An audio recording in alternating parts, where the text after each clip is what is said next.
Mewar side में या ये पहाड़ी इलाके जितने भी हिली एरिया जो भी है, इनमें कोई छोटा बच्चा होता है उसको किका बोलते हैं। कोई छोटा बच्चा होता है उसको क्या बोलते हैं? जैसे अपने पश्चिमी राजस्थान में कोई छोटा बच्चा होता है गिगो, तो अपना थारो पालनो घड़ा दूं सामी साल में, तो अपने कोई छोटा बच्चा हो तो वो क्या हो जाएगा? गीगा।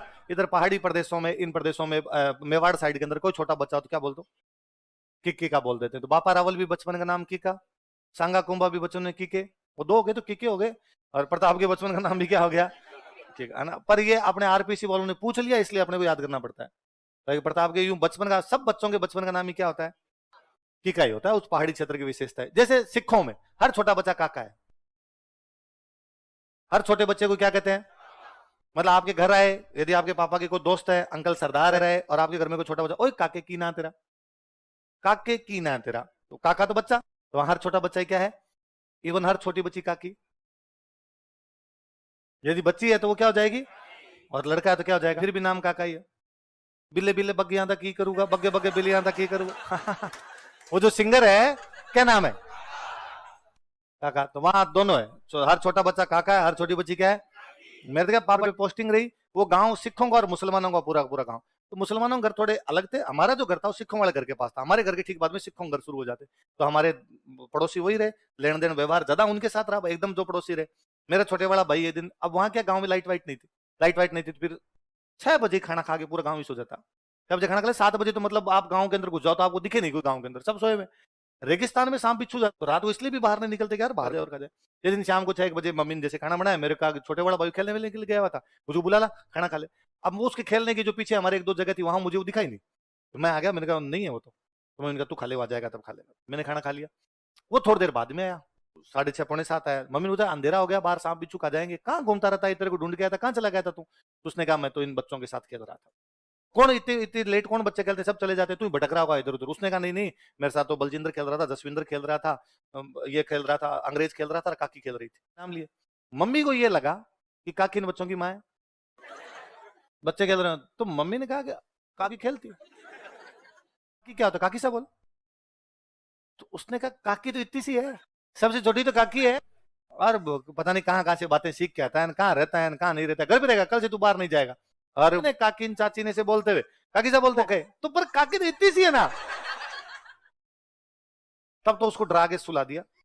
दूसरे दिन उन बच्चों की दादी जी भैंसों को पानी पिलाने के लिए हमारे घर के आगे से जाते, मम्मी बाहर कोई काम कर रही होगी, वो मिले, दुआ सलाम राम रूमी भी।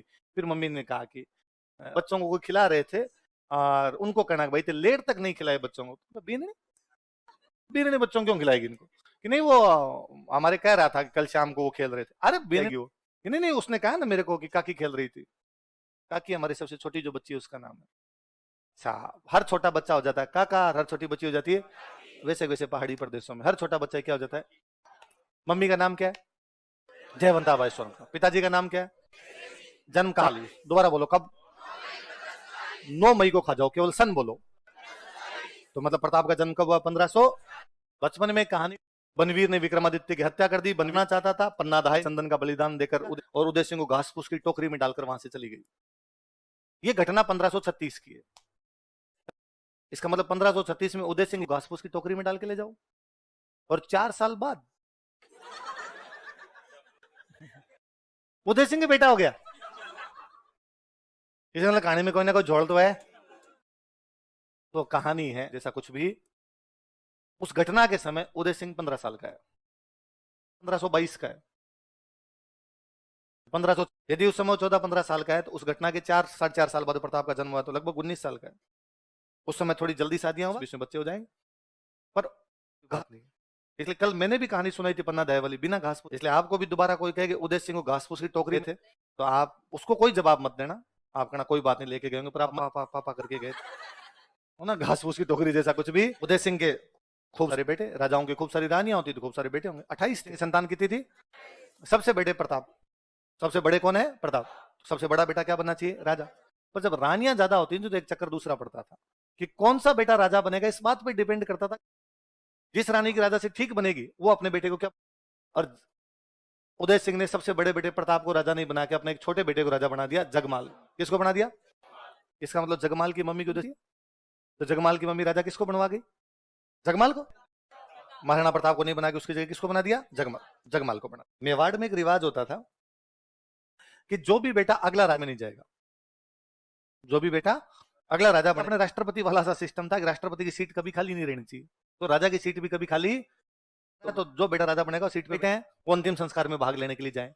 अब जब उदय सिंह अंतिम संस्कार कहाँ हुआ, गोगुंदा, राजा की डेथ हुई तो आसपास के खूब सारे लोग इकट्ठे होंगे, बड़े बड़े सारे आएंगे, वहां खूब सारी जनता इकट्ठी, मंत्री संतरी सारे खड़े हैं, वहां महाराणा प्रताप खड़े हैं, सब में आपस में लोगों में खुसर फुसर सुन, महाराणा प्रताप, प्रताप यहाँ कैसे, प्रताप यहाँ कैसे, सबसे बड़ा बेटा कौन है, प्रताप, अगला राजा कौन बनना चाहिए, प्रताप, तो अंतिम संस्कार में प्रताप क्यों आएगा। फिर वहां आपसे भाई साहब रिवाज भूल गए क्या कर रहे हो तुम यहाँ पे, तुम्हारे पिता की मृत्यु हुई है, तुम अगले रहते राजमहल के अंदर रहते, तुम यहाँ क्या कर रहे हो। तो प्रताप ने कहा कि सॉरी, शायद आप लोगों को पता नहीं होगा, पिताजी मुझे राजा नहीं बना के गए, जगमाल को राजा बना गए, इसलिए मैं यहाँ हूं, और देख लो आप जगमाल यहाँ पर नहीं है भाई, जगमाल अपने राजा बनने की तैयारियां कर रहा है। जनता विद्रोह कर गई, जनता ने कहा इस समय मेवाड़ जब संकटों से घिरा हुआ है, हमें योग्य आदमी चाहिए, और सबसे योग्य कौन है, प्रताप, इसलिए हम जगमाल को राजा स्वीकार नहीं करते, राजा कौन होना चाहिए। ये राजतंत्र में लोकतंत्र है, ये राजा राजा नहीं चुन के जा रहा है, राजा कौन चुन रही है।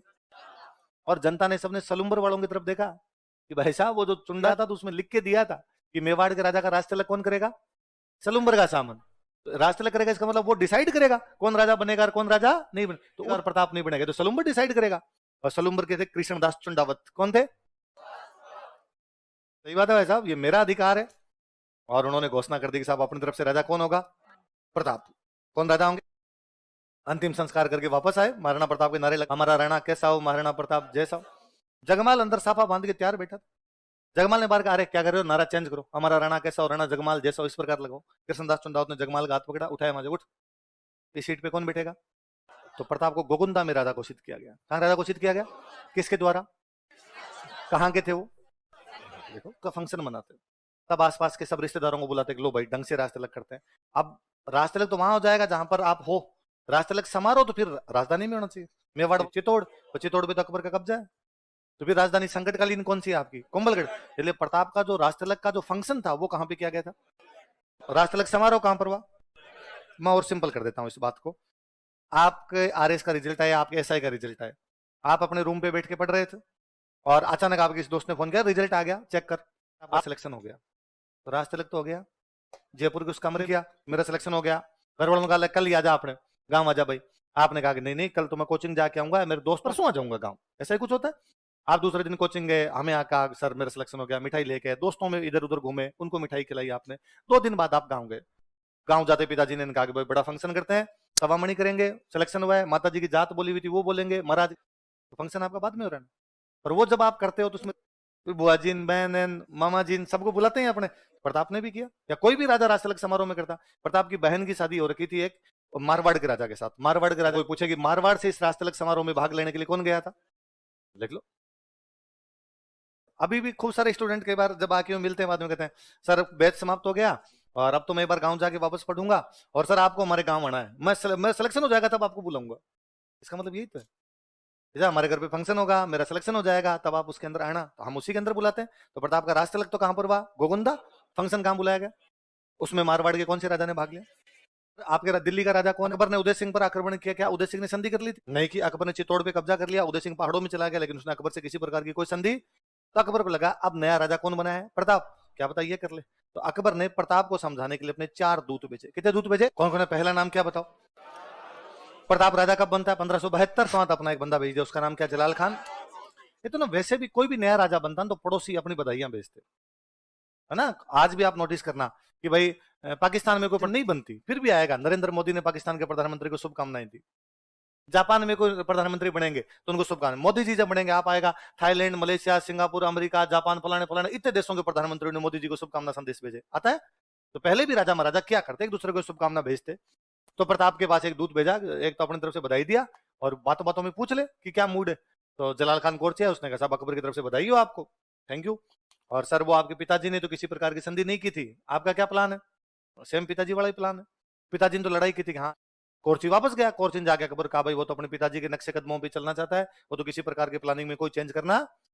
अकबर धैर्यवान आदमी, अकबर को लगा नहीं यार वापस ट्राई करके देखते हैं। अकबर लगा भाई कहाँ के राजा से बातचीत कर रहे हैं, मेवाड़, मेवाड़ कहाँ पड़ता है, राजस्थान, क्यों ना किसी राजस्थानी को भेज दिया जाए, हर बंदे में छत्रवाद तो होता ही है, आपका आदमी आके आपसे बात करेगा संभावना, तो राजस्थान का कोई बंदा भेजा जाए। राजस्थान की कौन सी रियासत जो अकबर से ज्यादा बनती है, आमेर, आमेर का राजा भगवंत दास, राजा कौन है, और भगवान दास का बेटा है मान सिंह। बाप बेटे दोनों वहीं अकबर के दरबार में। कौन कौन? मान सिंह और अकबर। लड़का बना है एकदम प्रताप, तो क्यों ना यंग लड़के को भेज दिया जाए। आमिर का राजकुमार कौन था? मान सिंह। मान सिंह का भाई तुम जाओ और तुम जाके प्रताप से बातचीत करके आओ। तो प्रताप से बातचीत करने के लिए अकबर की तरफ से कौन है? मान सिंह। कौन है मान सिंह? आमिर का राजकुमार। आमिर का प्रताप ने कहा ठीक है भाई, बातचीत करने के लिए कौन आएगा? आमिर का राजकुमार। आपने राजकुमार को भेज दो। प्रोटोकॉल यही कहता है का प्रधानमंत्री है तो हमारे प्रधानमंत्री, ये तो प्रोटोकॉल है। तो अब मान सिंह से बात करने के लिए मेवाड़ के राजकुमार चला गया। मेवाड़ का राजकुमार है अमर सिंह। क्या नाम है? मान सिंह इस बात पे नाराज होता है। प्रताप खुद क्यों नहीं आया? अमर सिंह ने कहा पापा की तबीयत खराब है। पर मान सिंह को लगा कि नहीं यार, मैं अकबर की तरफ से भेजाऊंगा और प्रताप मेरे से बातचीत नहीं करेगा। उसने कहा बाप बेटा को दोनों को मैं पेट दर्द तो ठीक कर दूंगा तुम दोनों का। डिनर का प्रोग्राम था शाम को, डिनर विनर उछाल के चला गया था मान सिंह। तो मैं देख लूंगा तुम दोनों। तो नाराज होकर वापस गया। उसने वापस जाते अकबर को कहा कि भाई वो प्रताप तो मेरे से बातचीत करने के लिए नहीं आया। क्यों? कि उसका कहना है कि भाई राजा जाएगा तो राजा मिलेगा, राजकुमार जाएगा तो कौन मिलेगा? राजकुमार। तो अकबर ने कहा बात तो यार सही है, तो आमिर के राजा को भेज देते हैं। आमिर का राजा कौन है? मिले प्रताप। भगवान दास ने कहा भाई प्रताप अकबर इतना बड़ा राजा है, कैसे लड़ोगे उसको? संधि कर ली, तुम भी संधि कर लो। प्रताप ने कहा कि देखो भगवान दास जी, आज के 50 साल पहले खानवा की लड़ाई हुई, और खानवा की लड़ाई में मेरे दादाजी अकबर के दादाजी से लड़े। सांगा और बाबर के बीच की लड़ाई, उसमें आपके दादाजी हमारी तरफ से लड़े थे। पृथ्वीराज आमेर वाले सांगा की तरफ से लड़े थे, क्योंकि सांगा अकबर के खिलाफ लड़ाई का ऐलान कर दो, मैं आपके झंडे के नीचे लड़ लूंगा, अकबर के झंडे के नीचे नहीं लड़ूंगा। भगवान दास जी ने कहा बावली बातें नहीं। तो प्रताप ने कहा ठीक है, फिर बाप बेटे दोनों क्या पंचायती करते घूमते रहते, रहो ना वहीं तुम्हारे। अकबर को वापस जाकर भाई वो किसे मानने वाला? अकबर लगा नहीं यार, वन मोर ट्राई। इस बार अकबर निर्मला सीतारमन को भेज दिया वित्त मंत्री। अकबर के वित्त मंत्री कौन? टोडरमल जी। टोडरमल जी आए। टोडरमल मंत्री हूं अकबर का, और सच बता दूं इतने रुपए पड़े, इतने रुपए पड़े, 100 साल भी लड़े तो उसके रुपए समाप्त होंगे? अरे उसके पास तो तुम रुपए कहां से लाओगे? लड़ने के लिए संसाधन चाहिए होते हैं, तो उससे लड़ोगे तो इसमें तेरा घाटा। प्रताप ने कहा टोडरमल जी बिस्किट लेना चाय के साथ, अकेली चाय एसिडिटी करती है ना। अकबर को जाके को लड़ाई की तैयारियां करे। और क्या कर रहे थे आप? रुपए कहां से आएंगे? रुपए कहीं ना कहीं से आ जाएंगे, आप तो लड़ाई की तैयारियां करो। अब मैं आपको समझाने के लिए 4 आदमी भेजूं, आप चारों की बात ही नहीं मानो तो फिर लास्ट में तरीका क्या बचता है? लड़ाई। इस बार जो लड़ाई हुई वो दुनिया की फेमस लड़ाई है, हल्दी घाटी। देखो हल्दी घाटी का युद्ध प्रताप कम है, लगभग डबल थी अकबर की सेना। तो ये सीधी सीधी लड़ाई अपने मैदान के अंदर लड़ नहीं पाएंगे, क्या किया जाए? इसलिए ये घाटी के बीच में, घाटी के आगे जाके खड़े हुए। घाटी का मतलब होता है 2 पहाड़ों के बीच का दर्रा। दर्रा था है ना, जो एक दर्रा है उस दर्रे के इधर जाके खड़े होते हैं। अब इस दर्रे के अंदर मुगलों की सेना आएगी, पूरी एक साथ नहीं आएगी, थोड़े थोड़े आएंगे, अपने इधर तैयार आएंगे। जैसे मुगलों की सेना ने अटैक किया, उधर से आए, इधर से भाई साहब इन्होंने अटैक किया, शुरू शुरू में भयंकर ही मारा, तो मुगलों की सेना वापस भागती है। मुगलों की सेना वापस, यहाँ जो जगह थी उस जगह का नाम था बादशाह बाग। क्या नाम था? वाली लड़ाई है, दर्रे की लड़ाई से मुगलों की सेना भागती है, मेवाड़ी उनका पीछा करते हैं, आगे मैदान में लड़ाई होती है, उन लगी तो आमने सामने सब दिखते हैं, उधर से कौन इधर से कौन। और प्रताप ने देखा कि उधर से मान सिंह हाथी के ऊपर बैठा हुआ है। इसलिए खराब कि यार मेरी लड़ाई अकबर के साथ है, अकबर लड़ने के लिए ठीक समझ में आता है, आसफ खान लड़ने के लिए ठीक बात है। ये मान सिंह और भगवान दास क्या मांगते हैं? कभी तो जाते हैं तो लगा पहले मान सिंह को देख लेते हैं। तो अकबर प्रताप के पास घोड़ा है, घोड़े का नाम क्या था? सारे के सारे जानते हैं हम। उधर मान सिंह के पास में एक हाथी था, हाथी का नाम था मर्दाना। क्या नाम था? तो चेतक उधर मर्दाना की तरफ लेके गए, पर मान सिंह उनका मुख्य सेनापति है। मुख्य सेनापति अकेला नहीं लड़ेगा, उसके चारों तरफ सिक्योरिटी होगी। तो उसके चारों तरफ सिक्योरिटी लगाई, फिर प्रताप उस सिक्योरिटी को काटते पीटते एकदम पास में पहुंच गए। तो एकदम पास में हाथी के ठीक आगे, और मान सिंह का जो बॉडी गार्ड था वो खड़ा था। भाई ये जब तक क्रॉस नहीं होगा तब तक आप मान सिंह को, लोल खान क्या नाम था, डाकी टाइप का आदमी, मुख्य सेनापति का बॉडी गार्ड बना रखा, तो कितना शक्तिशाली आदमी रहा होगा। प्रताप एक हाथ में चेतक की लगाम है, दूसरे तलवार से उस बहलोल खान के तलवार मारते हैं, बहलोल देते हैं, ठीक 2 टुकड़े कर दिए थे बहलोल खान के। किसी है कि जरासंध, जरासंध का नाम सुना? कि जरासंध बहलोल के वध में यह व्यतिरेक, भीम की लेकर एक। जरासंध बहलोल के वध में यह व्यतिरेक, वध मतलब मारा उनको, जरासंध को भी मारा गया था और बहलोल खान को भी मारा गया था, पर उनके मारने में एक अंतर है। भीम क्यों तो भुज न थे, जरासंध को किसने मारा था? भीम ने। तो भीम ने था तो दोनों टांगे पकड़ के चीर दिया, चीरा था तो चीर, पर भीम ने हाथ दोनों लगाए थे। पातल का तो हाथ ही एक ही काम आ रहा था भाई साहब। बहलोल खान को मारने के बाद में चेतक बड़ा समझदार घोड़ा था, कहते चेतक ने अपने दोनों, अब आप हाथी पे तो ऊंचे, घोड़े वाला नीचा रहेगा तो आप कैसे मारोगे उसको? कहते चेतक ने अपने अगले दोनों पैर हवा में उठा दिए थे, और जो हाथी की सूंड थी उस सूंड के ऊपर लगा दिए थे अपने अगले दोनों पैर। तो प्रताप के पास भाला है, वो भाला मान सिंह पे मारा। मान सिंह ठीक भाला आते समय उस ओहदे में थोड़ा नीचे होता है, इसलिए भाला उसके ऊपर से निकलता है। पर मानसिंह अच्छा सेनापति है। मानसिंह ने अपने हाथी की सूंड में कटार लगा रखी थी। चेतक जब पैर उतारता है ना वापस, आगे वाले दोनों नाखून कट जाते हैं ना, खुर खुर समझ गए, खुर मतलब अपना नाटते टाइम थोड़ा सा एक्स्ट्रा कट जाए, अगले 3 दिन तक वो अंगुली यूं रखते हैं खाना खाते समय, एक्स्ट्रा कटा हुआ है। और रात में रजाई में भी अड़ जाए ना वो, तो जाग खुल जाती है भाई साहब, है ना। तो किसी पशु के अगले दोनों खुर यदि बीच में से कट जाए तो पशु के बेचारे क्या, तो अब वो चेतक से चला नहीं जाए। प्रताप को लगा चेतक घोड़ा दौड़ रहा था, अचानक तो देखा उसके दोनों खुर ही कटे हुए। तो प्रताप उस चेतक को लेके बाहर निकलते हैं। मेवाड़ में रिवाज था कि जब भी राजा किसी भी कारण से बाहर निकले तो कोई ना कोई दूसरा करेगा लीड। दूसरा कौन करेगा? सादड़ी का झाला। कहां का झाला? इस बार जो सादड़ी का झाला था उसका नाम था झाला बिदा। क्या नाम था? या उसी का कौन मिलता है? मुगल नहीं टिक पाए, धीरे धीरे उन्हें आ गया कि युद्ध में पार पड़ेगी नहीं, वो चुपचाप गोगुंदा चले गए उधर से। कहते गोगुंदा जाने के बाद में भी मुगलों को इतना डरवाड़ी वापस अटैक कर देंगे, इसलिए गोगुंदा में जब रात को सोए तो चारों तरफ पत्थर चुन लिए थे, और रात को सोए नहीं, पहरा लगाया था कि अचानक कहीं पर अटैक हो गया तो क्या हो जाएगा। फिर यहाँ से वापस निकल गए। वापस गए तो अकबर के पास पहुंचे। अकबर ने पहुंचते ही मानसिंह आसफ खान को देखा, पहुंचते कहा हाँ भाई पकड़ लाए प्रताप को? उनका नहीं। तो मार दिया? उनका नहीं। तो संधि कर ली होगी? नहीं। तो हरा के आए हो? नहीं। तो क्या सोच के आए थे? इनाम देगा।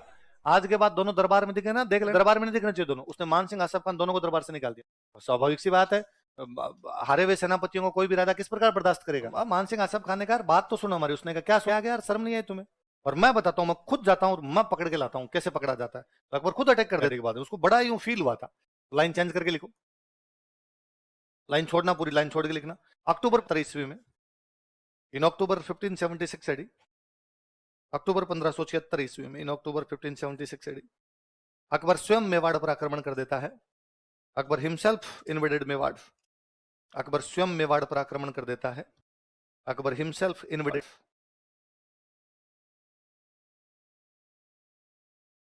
Akbar himself invaded Mewar.